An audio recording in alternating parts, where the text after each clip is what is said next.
खबर आपको दें अहम के PDMA को पंजाब के तमाम अजला से जलजले से मुतालिक इब्तदाई रिपोर्ट मौसूल हो गई। लाहौर समेत पंजाब के दीगर इलाकों में जलजले के झटके महसूस किए गए। रेक्टर स्केल पर जलजले की शिद्दत 5.7 रिकॉर्ड की गई। तफसील जानते हैं, डॉन न्यूज़ के नुमाइंदे अली वकार हमारे साथ हैं। अली वकार, मजीद क्या तफसील सामने आई है, बताइएगा।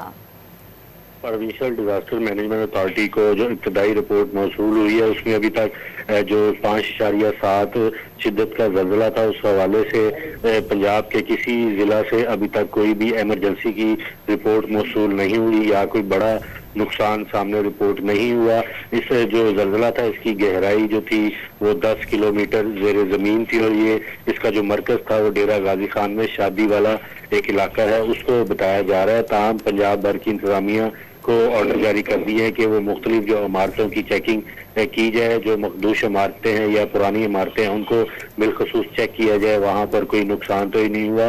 इसके अलावा जल्जले के आफ्टर शॉक से मुमकिन तौर पर जो आ सकते हैं उससे निपटने के लिए मशीनरी और अमले को भी अलर्ट कर दिया गया है। ताहम PDMA का ये कहना है कि कोई भी शख्स या इलाका जहाँ पर जल्जले से कोई नुकसान हुआ है तो वो हेल्पलाइन नंबर 1129 पर उसकी रिपोर्ट की जा सकती है, जिसके बाद मुतलका महकमे जो है वो फौरी तौर पर उसके लिए इमदादी कार्रवाइयाँ शुरू करेंगे। बहुत शुक्रिया आपका।